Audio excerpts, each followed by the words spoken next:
stems from the UN group of expert reports. There is the recent statement from President Joao Lourenço, for instance, on the M23 Rebel Alliance entry into Masisi, seems to go on the supposed threat to territorial integrity of the DRC instead of the real causes of the conflict. So one wonders, Your Excellency, beyond signing more agreements that a lot of the signatories tend to promptly ignore, can Your Excellency envisage anything else that can be done to bring everybody around the real causes of the conflict and focus on that and get beyond the impasse and the obvious impediments to peace? Thank you very much indeed.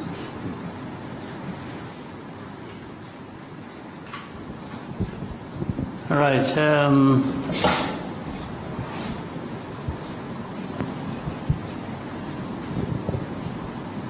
Much as I said, I didn't have much to say, as was prompted by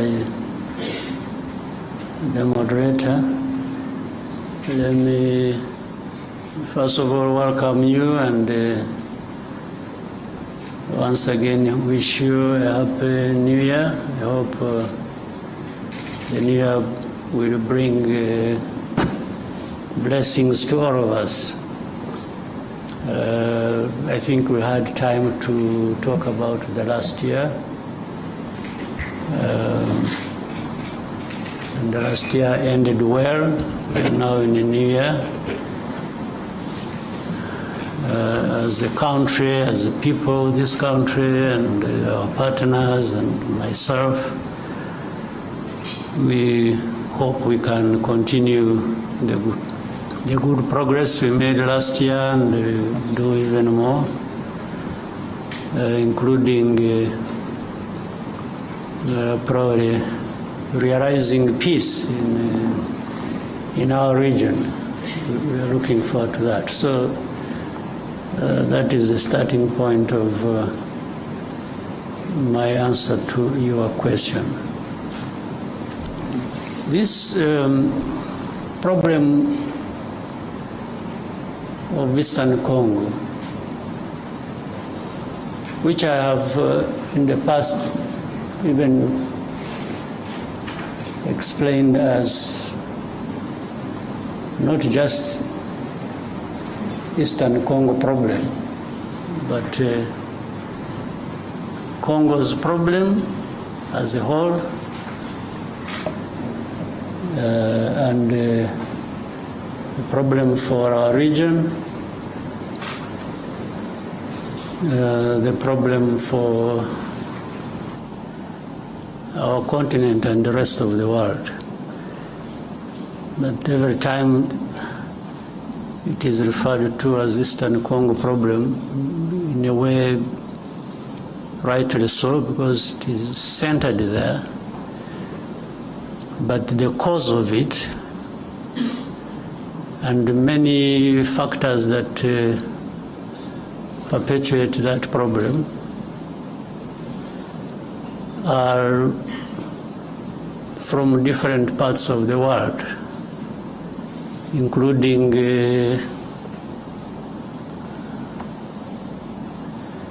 from the big countries as we know them, the powerful countries as we know them. In fact,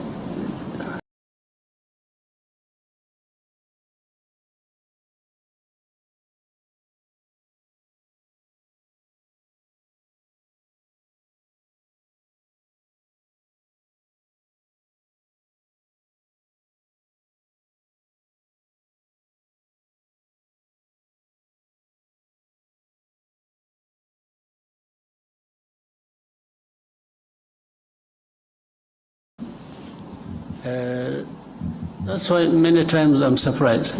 Let me go straight now to the issue raised, talking about, say, sovereignty, territorial integrity.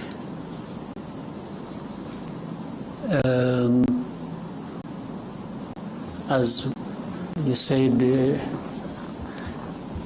were in the statement made from Angola. How do these matters arise really, in a sense? M23 you talk about. These are Congolese. Even to the admission of Congo's leaders, the past and the present.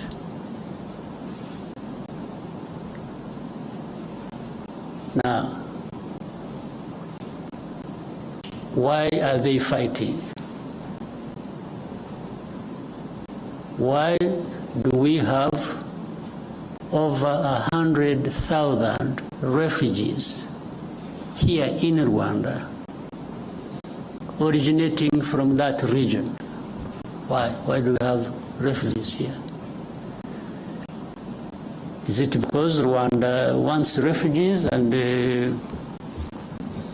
attracted them from Congo to come to Rwanda?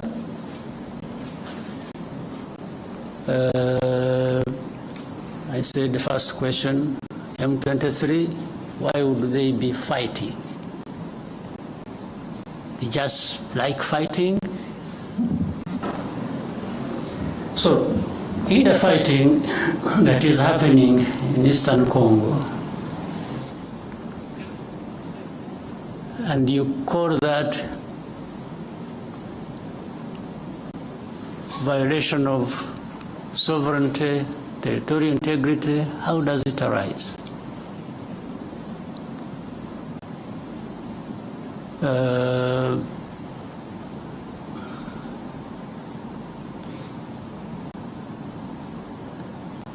So,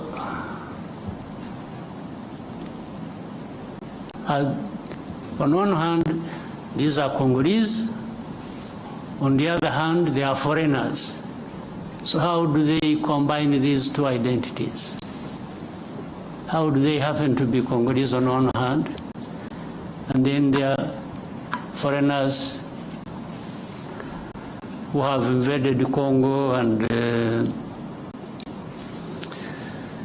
therefore breaching everything about sovereignty and territorial integrity? Maybe they mean something else.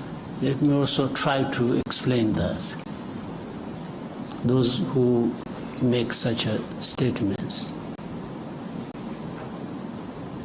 I would remind them and remind you here, and I know you know, people play like they are ignorant about things, yet they are supposed to be experts of that.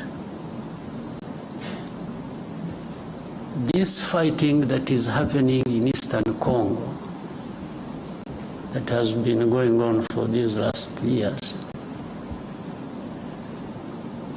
you mean here in this room, people don't know how that started? Where it originated from?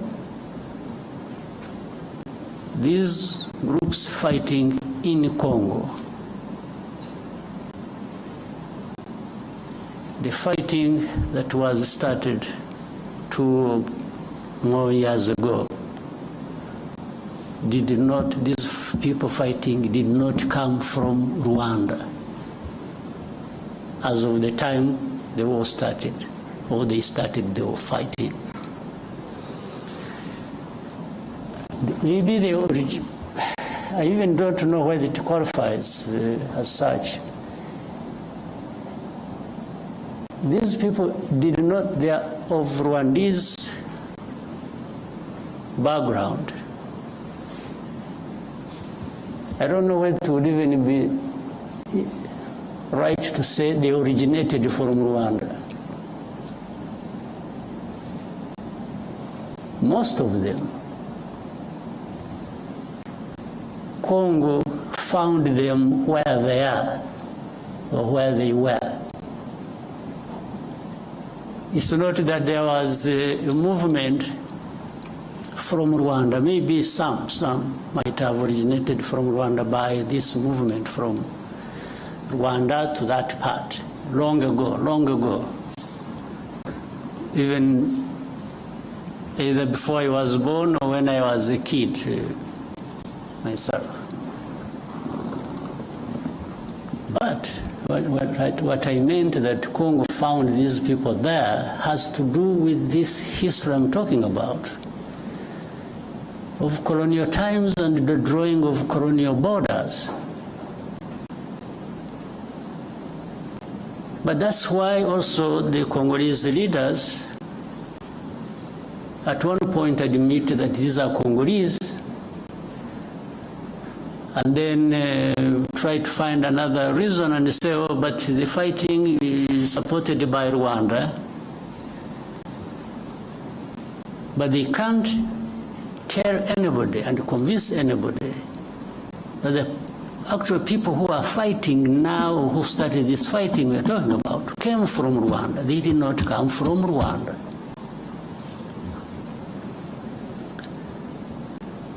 These leaders of M23 and the majority of their fighters came from Uganda, where they had been as refugees who ran away from, or as a result of solving the problem of 2012, 2013, when these people moved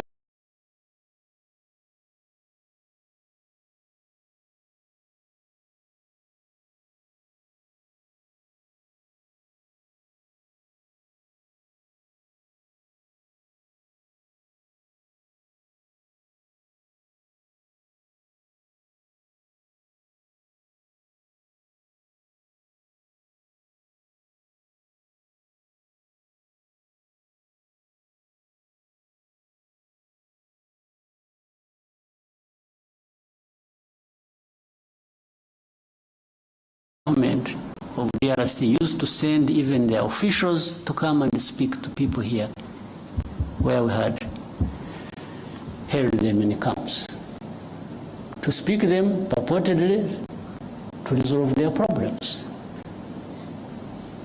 It went on back and forth for a long time. The problems were never resolved. But these are not the ones who started the fighting. And if you want to see where these people, most of them are still here. The fighting was started by the main group that was in and from Uganda.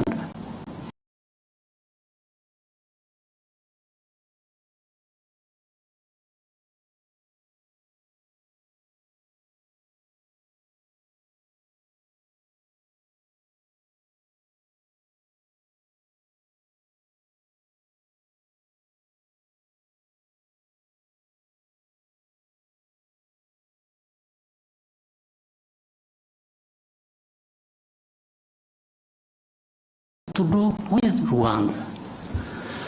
The only reason Rwanda comes into question now for this is for a couple of reasons. One, these are Rwandophones, they speak in Rwanda. Well, but that is also what maybe became their main crime in Congo. So if they speak Kinyarwanda, that has turned into reasons for persecution. And that's why we have refugees here for over 2 decades.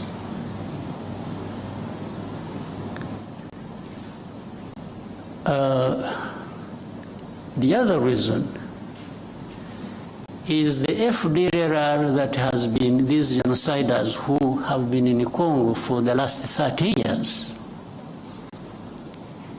whom the international community have really entertained. I think they have deliberately preserved them.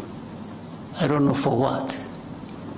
Whether it is a gift of thanks to them for having committed genocide here, or preserved them because they are anti-Rwanda and government, and therefore they would use them as and whenever that is possible against Rwanda, to control Rwanda, to manage it the way they want. Otherwise, tell me, part of the reason is MONUSCO, this UN force, is in Eastern Congo, in the DRC, was actually to address this problem of FDLR that kept changing names over time. But after 30 years, if you ask the UN and say, what happened? If you really ask them what they've been doing for the last 30 years they've been there, and with tens of billions of dollars they have spent on it, what is there to show for that effort that was made? Only to end up blaming Rwanda for everything that is happening in Eastern Congo,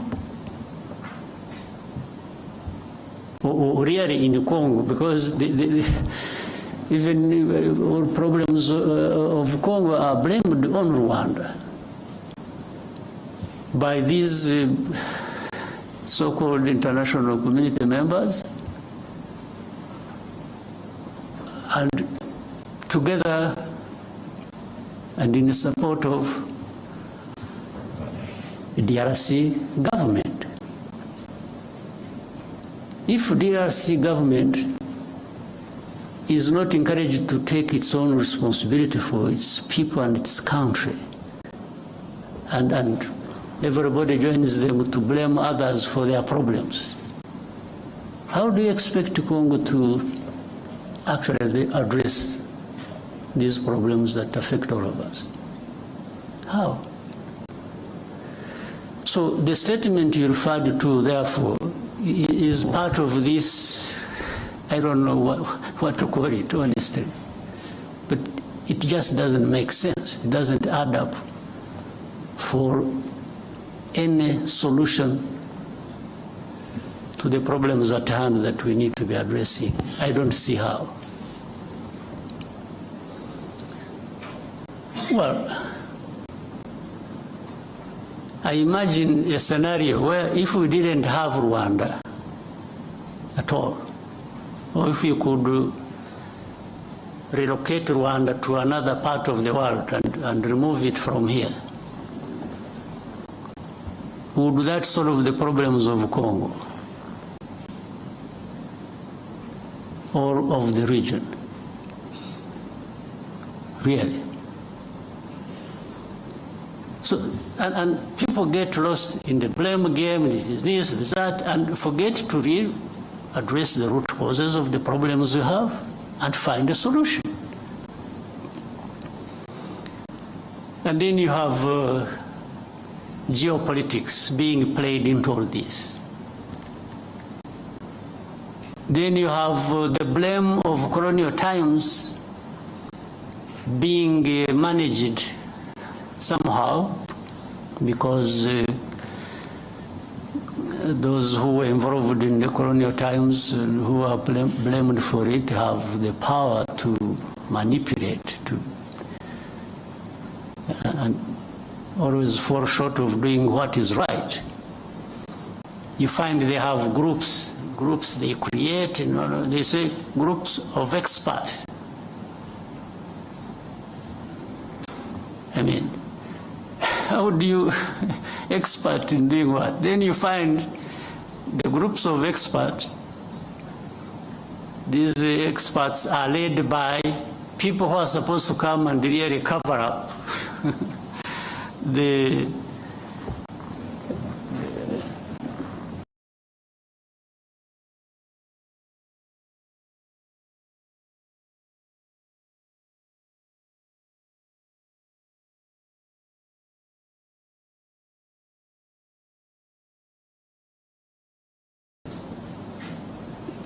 And they've been here in Eastern Congo or in Congo, groups of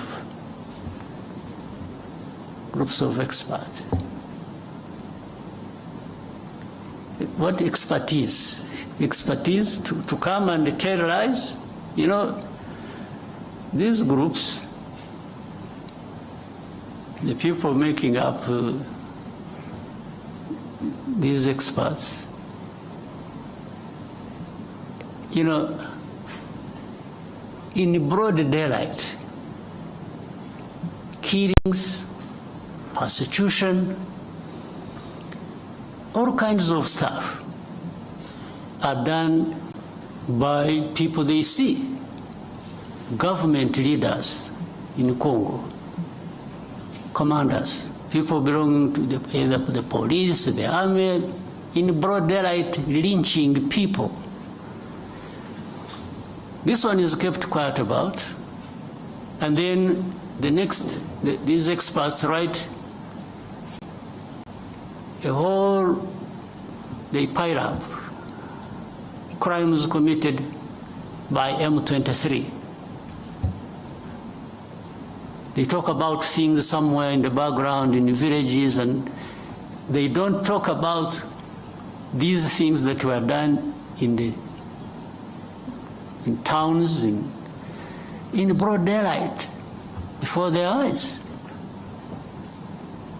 Then they talk about, you know, M23 violating, you know, human rights and so on and so forth. And then Rwanda behind supporting them, and Rwanda is supposed to be there stealing minerals of Congo. So the whole thing is shifted from what the problem really is to some other imaginary problem they have created. And they really make people believe that. But honestly, for the last 30 years, if anybody wanted to understand what the problems are and what the solutions should be, you don't even need to be an expert. You just need to be wanting to resolve these problems and allowing people to have peace. So when you ask me what next do I think, what I think should happen is what I have thought from the beginning and have spoken out very loudly to whoever needed to listen. This problem is not insurmountable. It can be addressed. It can end. It should have ended in actual fact long ago. But you can't end it by manipulation. You can't end it by playing games. So, one, does FDLR exist in that situation or not? Do people understand the history of FDLR or not? So why should FDLR be an issue even for discussion? Or why should it be a big problem that can't be resolved? We told these people, whoever was involved, that we started with DRC itself, even before the current administration in DRC. We used to approach these people. We even approached the current administration. We said, let's work together to resolve this problem, and that we will support you with whatever you think you need, and we will avail ourselves and our resources to actually help you fight this FDLR and eliminate it from. And they refused. I had even given them advice that, you see, Uganda has a problem of ADF and others based in Congo. We have a problem of FDLR based in Congo. Burundi also says they have a problem based in Congo. I said, why can't we, all of us, work together? Uganda works with the DRC, Rwanda works with the DRC, Burundi works with the DRC to eliminate the threat to security along our borders. I suggested to them, to the current administration, in 2019. Now, what they did, they allowed Uganda to go and to send in their troops to go and fight ADF. They allowed Burundi to quietly go into DRC to fight whichever their groups they are fighting are. When it came to Rwanda, they refused. Of course, that means something. They refused because either on their own or on advice by whoever, they actually didn't want this problem of FDLR addressed.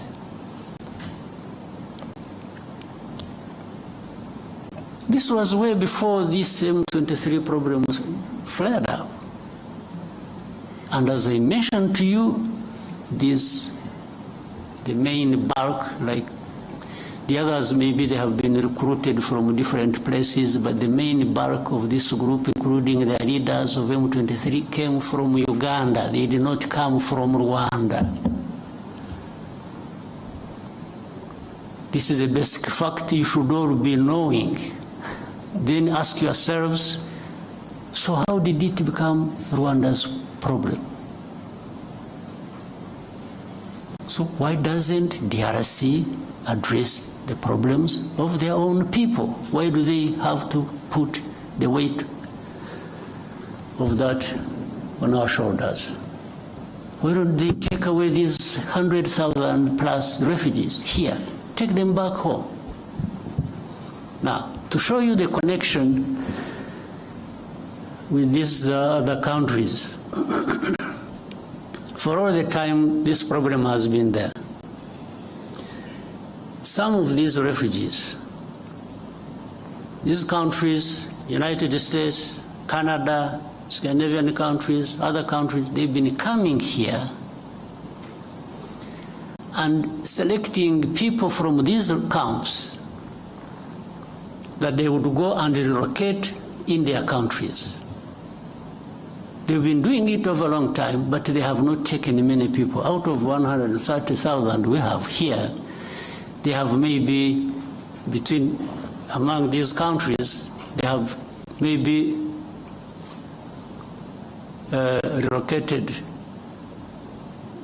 for settlement in their areas about, it can't be more than 11,000 over 20 years. So do these people come and take these refugees, or these people, knowing that they are taking Rwandese or they are taking Congolese? They definitely know they are taking Congolese. So how about those who are staying here and have not found a home anywhere in these areas? What happens to them? And they are coming every day, every time, with this fighting going on. So then they quickly find a solution in saying, let's blame Rwanda for everything. Then they make statements. Rwanda-backed M23 is doing this, is doing Rwanda every day. Rwanda must remove their forces. So I asked another time when we were having a conference like this, if anybody thinks Rwanda is in DRC, why should Rwanda be in DRC? They should ask themselves that question. If you want to blame Rwanda for being in DRC, can you also make an effort and try to reason and say, Okay, but yeah, it's true. Rwanda is in DRC. Rwandan forces are in DRC. But why? Why should they be in DRC? So that's why they quickly find an answer and say, they are there to steal minerals. Okay, suppose that is also true, if you think that is true. What happened to FDLR? Or what happened to what produced refugees to be here in their hundreds of thousands? What happened? Why? Was it because RDF was stealing minerals in Congo? That's why these refugees came here?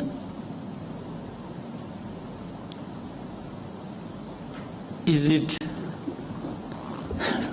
So where is the FDLR? FDLR is nowhere. You don't remember 2019 and later on afterwards 21 and so on, when there were 2019 in November, I remember there was an incursion through Virunga Mountains, invaded our country, areas of Kinigi and in Musanze. These were FDLR. Afterwards, the bombardment that came from DRC onto our territory. There we held a Commonwealth conference here. So the bombardment that was, and it killed our people. And we raised these matters with the government of DRC. Now, so everything is, oh no, they are there just stealing minerals. Okay, if you are right on this, how about these other issues? How have you addressed them? So, my dear friend, I've given you a long answer. I wanted to really be quoted correctly, and I hope you will. This problem can be addressed, but it cannot be addressed by just having processes where the only thing, in fact, it's really sad. We have processes and we have leaders leading these processes,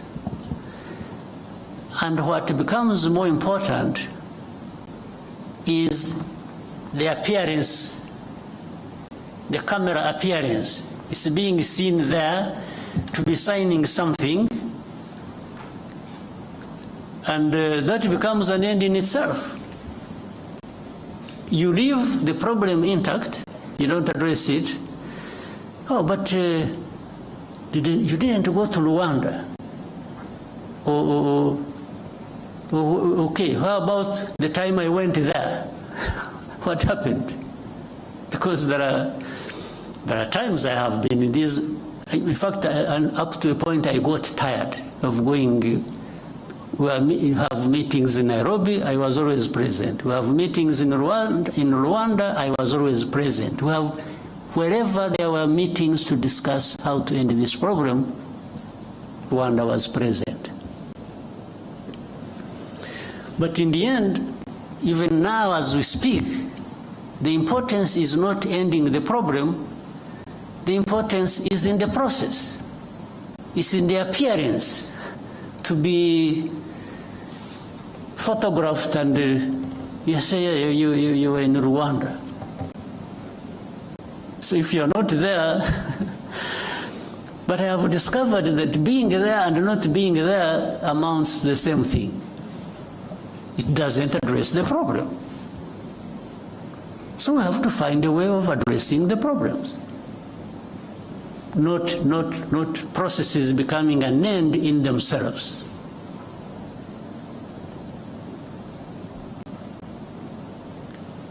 not the leaders of those processes holding people's hands and doing this being an end in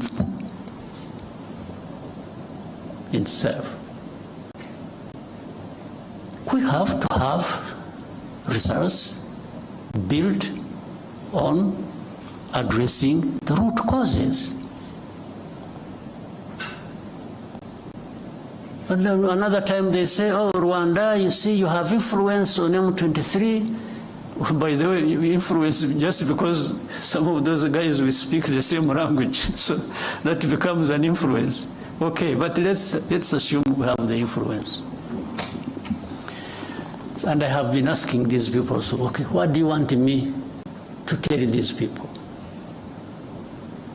Do you really want me?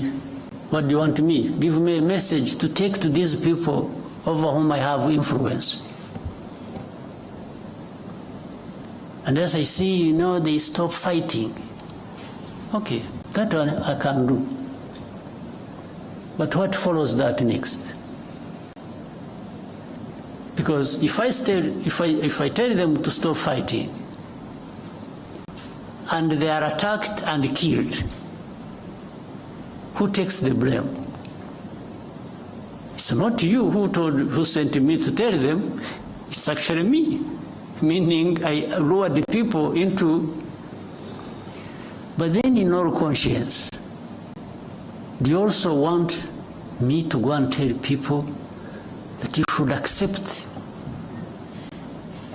being denied your rights and keep quiet because some people, some powers are not happy? So maybe that's what they want me to tell these people. I can't. You never. It happened when we met, you must have seen it, when I met President Tshisekedi in New York around General Assembly. And we had with us President of France, President Macron. At that time they were telling me, please give these people a message, they leave Bunagana. There is a place they had taken over called Bunagana, the border with Uganda. Otherwise, fighting will continue. I said, okay, I can even transmit your message, just out of politeness. But if I tell them to leave Bunagana and get lost, first of all, where do they go? Secondly, are you going to follow that with addressing their problem they are fighting for? And there was no clear, but anyway, I came back, I sent a message, sent intelligence people to tell them. I said, for the good of the peace process, maybe somebody is thinking about to bring peace, you leave Bunagana as a symbol that you want to have a peace process going on and resolve the problem. As they are about, they agreed with the message I sent to them. In other words, they agreed with me. As they were preparing to leave, they were attacked. There was serious fighting. And then I called up these leaders. I said, but you people, you lied to me.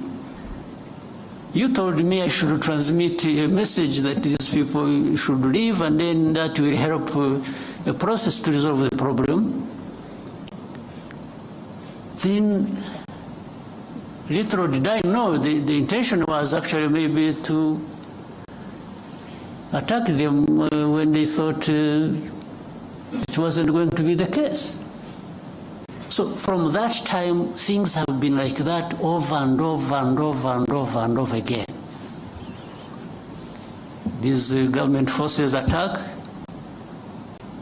In most cases, they are beaten back. And then there is a loudspeaker everywhere announcing how M23 has been violating ceasefire. You attack, We fight, I push you back, and then I'm the one who violated the ceasefire. This has been what goes on every day. And even with these experts that we have in place, they cannot tell, but that shows it's not that they can't tell what is the truth. It's just that the truth is not what they want, it's not what they like. It's completely different. So, Rwanda, while we may be blamed for other people's problems, we are also happy to be blamed for our own problems of trying to defend ourselves, if that is what it means. We will defend ourselves at any cost. There's no question about it. I have told those who are behind all this in a very clear language. They keep asking me the same questions. I keep giving them the same answers. If there is anything that I can compromise on, it has nothing to do with ceding even a millimeter in terms of preserving the security of our country. Absolutely not. So, my friend who asked the question, the answers are obvious, they are known. But in their heads, these other people have their own other way of looking at things. They don't care about us, they don't care about anybody, they care about themselves. If you want to allow yourself to open up to be crushed, you get crushed, and that's not their business.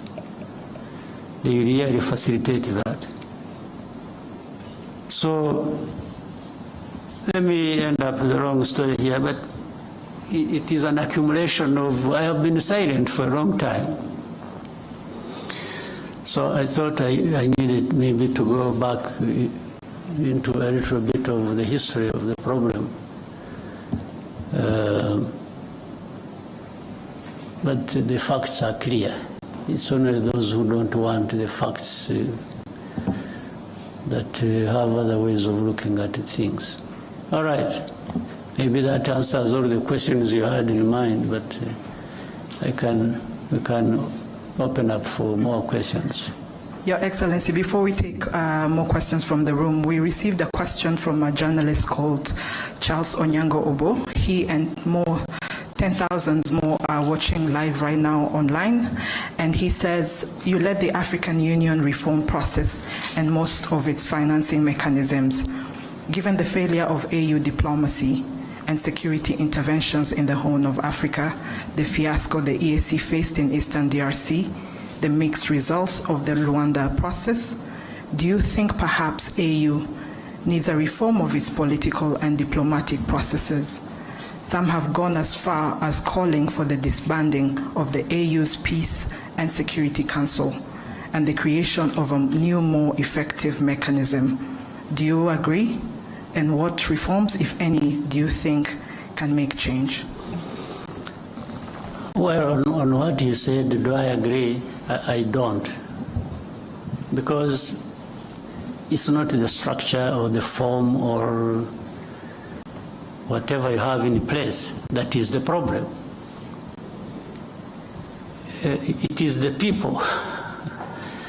It's the leaders. It's the people working in those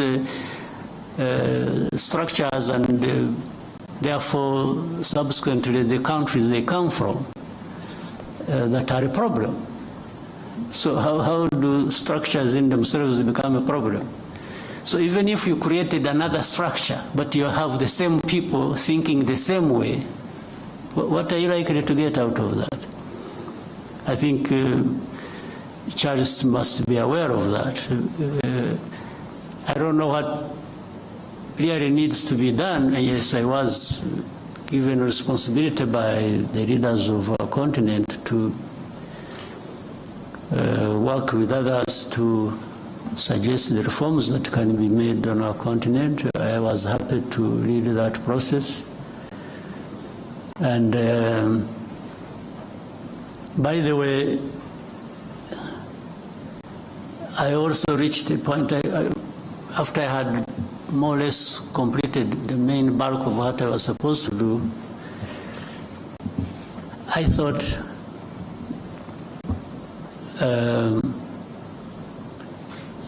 we needed maybe to find another person. Because when I was seeing some, I mean, you can hear this. We sit in meetings, leaders, I'm talking leaders, of leaders, presidents, prime ministers and others. We agree something in a room like this. Suggestions that have come from us. We agree. We put something in place. And then, in the end, nothing works. Do you think it's a problem of the process? It's a problem of the structure? What is the problem? I think the answer is obvious. The problem is us. So in fact, when I even wanted to test that, because when it was just going back and forth like this and that, and we agree something, we don't do it, or we do it halfway, and so that is how I decided. And I told the leaders in the room that, you know what, I've been very happy to serve you, but I think it has come to the time we try somebody else. Maybe before you get tired of me, or before I get too frustrated myself, but to serve the cause of reform, I think we can, here in this room, choose somebody else to lead the process,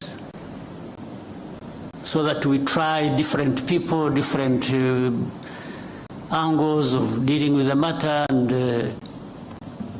that's how the process went to a different person, the President of Kenya, President Ruto. In fact, in the meeting, they even asked me who I think could be. So I gave them my proposition. All was to try and make a point to me that, I mean, I was trying to make a point to these people that we have a problem we need to address. And it's not going to be one person here or one structure there. Collectively, we have a problem because we cannot adhere to even things we have suggested ourselves and agreed and put in place and make them work to serve us well. So suggesting to dismantle this and create this, and I don't think gives us any solution. The problem is in us. We need to, if we want things to work, we need to adhere to what we have agreed, what we think is important for our continent, for our people, and so we just have to keep trying with what we have in place. Yes, if there is a need to change something, sure, you can do that, but you still remain with the problem with not doing what you have agreed, irrespective of whatever changes, other changes you put in place. Right? Yes. Yeah, so I don't see that. We need to find some way. I don't know whether, some magic. Whether we need to be saved, we needed to somehow we have to find some cleansing process where we renew ourselves, and we I don't know, we have to find something. Otherwise, we are really not serving ourselves well. We'll now come back to the room and take more questions. Yeah. Arefi, and then we can come to Al Jazeera. Thank you very much. Good afternoon, Your Excellency. My name is Lucie Mouillot, and I'm the journalist for Radio France International. After the postponement of the Head of State Summit in Luanda in December, what is the current state of the Luanda talks, and how does Rwanda perceive the continuation of the negotiation? Thank you. What the last part, sorry? How does Rwanda perceive the continuation of the negotiations in the Rwanda talks? Yeah. For that one, I try to give it a short answer, much as it lies in the early explanations I was giving.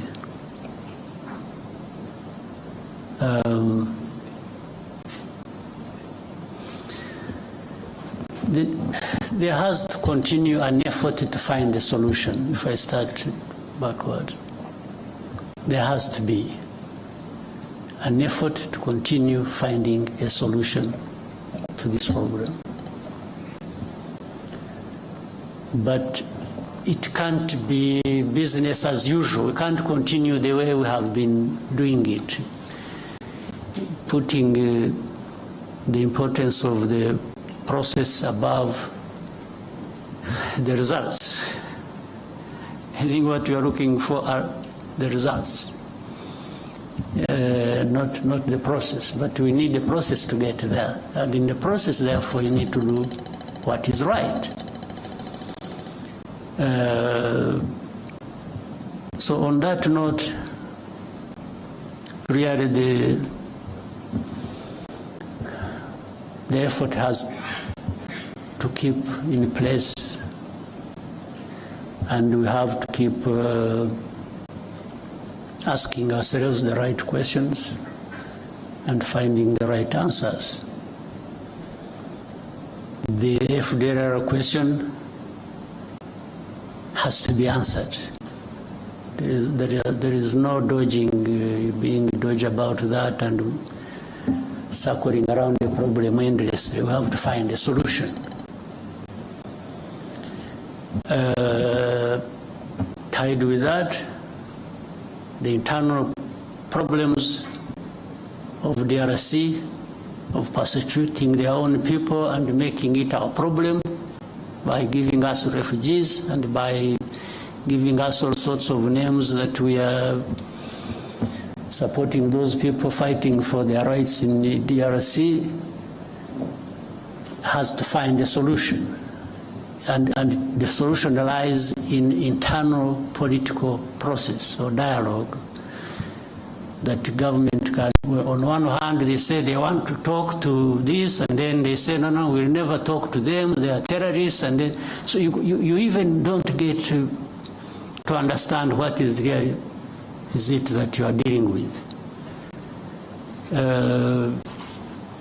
They say, no, we won't talk to them, but we shall mandate somebody else to talk to them for us. I don't know what that leads to. I can't be blamed for it, really. Do you want a solution or you don't want a solution? That's it. And if you want a solution, then the character of the process and the quality of it explains it. People can see what you are doing and you understand that you actually want a solution. So the meeting did not happen because, again, it wasn't the appearance there that was the most important thing. It was what was taking us there and how it is being addressed that was more important. And before the summit was to take place, there had been technical people meeting, discussing, and ministers meeting, DRC, Rwanda, and Angola. The technical people would agree things, and then it comes to ministers, what the technical people agreed, half of it is rejected. And when I'm saying this, mark you and check, it should really be rejected by DRC, not Rwanda. Even if earlier it was endorsed by technical people from DRC and agreed with our people and the Angolans, it comes to a meeting of ministers, the minister says, no, this one can't happen. So they go on for a long time, ministers' meeting comes and they meet, they discuss, and when they are getting close to something, the minister of DRC steps out, picks a phone call, makes a call, and comes back and says, no, I don't want this. Said, but this thing you don't want is what leads us to finding a solution. And he says, no way, I don't want.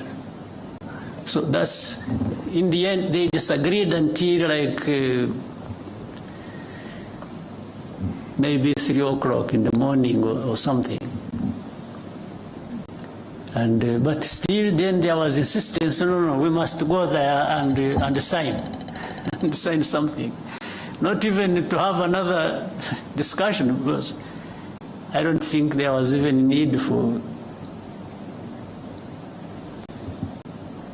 that to happen. So that's what killed the summit. So it's not Rwanda that killed the summit, it's actually DRC. And they were saying it, by the way, for those who want to hear. If you don't want to hear, that's another matter. But when statements are coming from heads of state and foreign and ministers, and they are saying, no, they will never do this, and yet that is what is being asked to be done, even logically, and sometimes in agreement with the mediator, and he says, no way. First of all, these are terrorists, I will never speak to them. Meaning, he's not prepared to find a political solution to the internal problems, but is willing to continue blaming them on Rwanda. And then he's dodgy about FDLR. One time he says they don't exist, that they are not there. Another time they say, yeah, but they are there, but they are few. Then another time he says, no, but this is just an excuse. They are there, but it is an excuse. They want to steal our minerals. I mean, it becomes childish stuff. You can't even know what you are dealing with. So I had agreed to go all the way until last minute, and they said, because I didn't see what was taking me there, honestly. So, but the other question I started with, or you asked, and I started answering, was there has to be a way of finding a solution. We can't just live with it and give up, but there are going to be these ups and downs in finding the solution. Thank you, sir. We will now go to Al Jazeera. Thank you, Mr. President. Laif Mushtaq from Al Jazeera Digital. Mr. President, in a few days there is a new administration will take office in United States.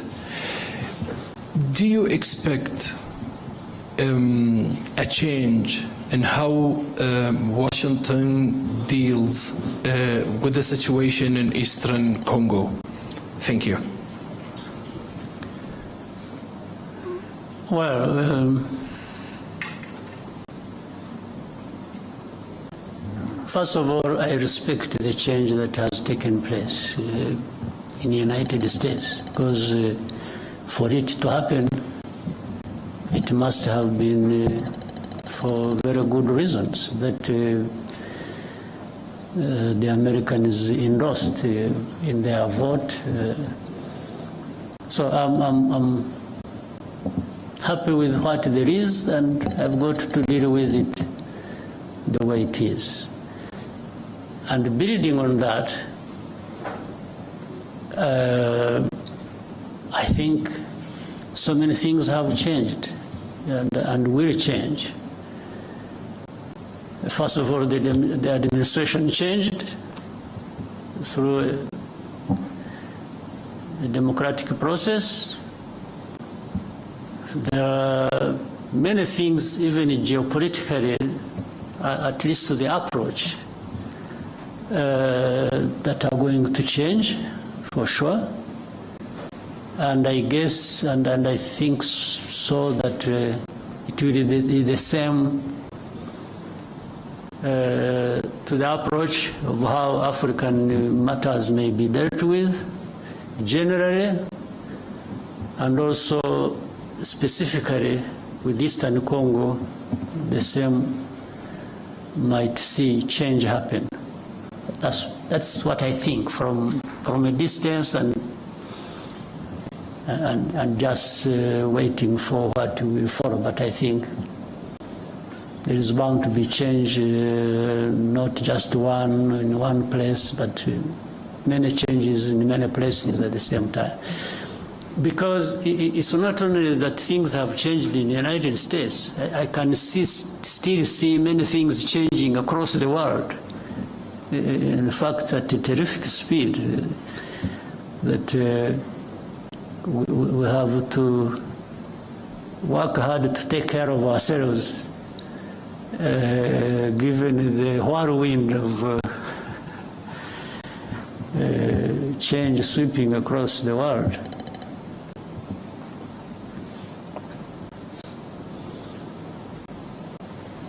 Thank you, sir. Ozwaki? Microphone. What is it? Okay, thank you.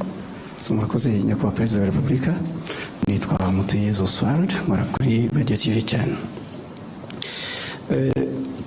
Guverinoma iriho no kuvuga abaministre barahiye mu kwitariki 19 z'ukwa munani, ubu hamaze gusimbuzwamo batanu. Manda ibanza yarangiye nabwo hasigayemo batanu. Impinduka tubona ko zihuta cyane. Ese bisobanuye iki kubirebana na accountability, kubazwa inshingano?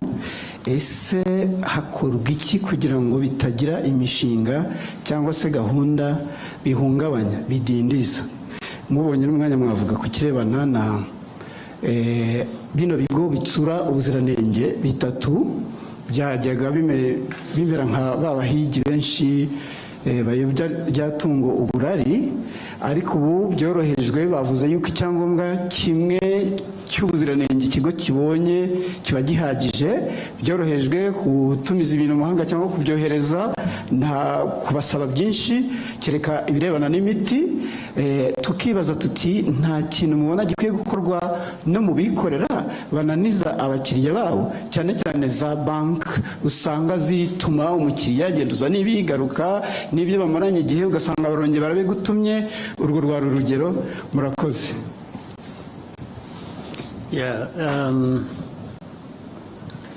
Impinduka muri guverinoma ntiziraba, ahubwo turacyari ku ntangiriro. Ndabivuga mpereye ko bihera ku bintu byinshi, kandi n'imiterere y'igihe, imiterere y'igihugu, imiterere y'abantu, n'icyifuzo cy'ubuyobozi bw'igihugu buba bwifuza ko twakora ibintu neza, nta guta igihe, bishoboye no kugabanya icyo bidutwara, icyo bidusaba, nabyo byose bikakubira hamwe. Baravuga rero impinduka zibaye muri iki gihe gishize tuvuye mu mwaka ushize n'intangiriro uyu byari bitaraba ku mpera y'umwaka ushize ariko ari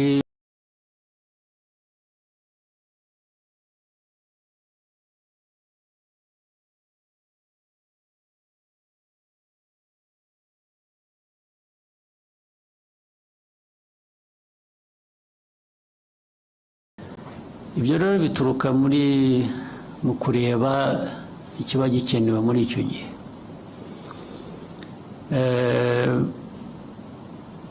ariko n'ubwo wambajije ikibazo ugomba kuba ufite nawe uko ubibona cyangwa utekereza cyane cyane binashingiye no ku bagiye bahinduka cyangwa bihindura ugomba kuba uvuga uti ariko aha koko hari hakenewe ntabwo ngusabye ngo bimbwire ubigumane mu mutima wawe ariko nzi ko ugomba kuba ureba aha ukavuga uti ariko hariya ahubwo baradutindiye cyangwa ahandi uti byose rero biva mu kugerageza ariko dufite gushakisha gukora byinshi bishoboka gukora ku muvuduko ushoboka kugira ngo bigabanye uburemere bw'ibibazo abantu bahura nabyo byaba mu buhinzi n'ubworozi byaba mu buzima byaba mu burezi byaba mu bikorwa remezo byaba mu bikorera nyine nk'ibyo wari unavuze warangirijeho nabyo ndaza kubisubiramo umuntu ahora nko kuba rwose ufite igishushanyo imbere yawe cy'ibintu byose uko biriho uko bikorwa babikora hanyuma bikakwereka ikivuyemo noneho bigashaka ngo uko wabirebaga uko ibintu bigenda ugira ibyo uhindura kuri jye sinzi wenda ku bandi wenda hari ukundi babibona mu mikorere y'igihugu cyacu mu gukorera igihugu cyacu cya mbere shyira imbere mvuge ku giti cyanjye ni abaturage b'u Rwanda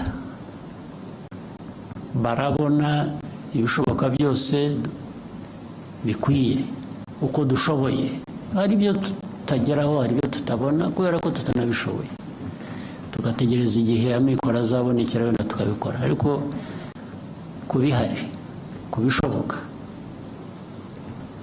barabona ibyiza bikwiye uko bishoboka or not icyo ni kimwe ababikora barabikora uko bikwiye cyangwa bashyiramo amarangamutima yabo bagakora ibintu uko babyumva uko babishaka. Saturday, Eco Africa from 11 a.m. to 11:30 a.m. Sunday, News Africa from 12 p.m.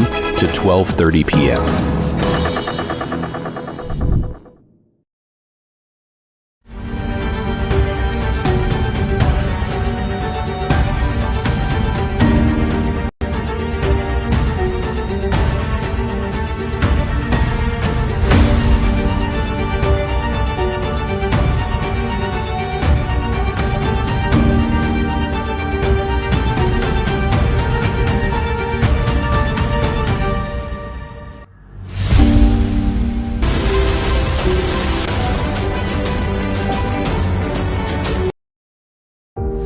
There's a politician to testify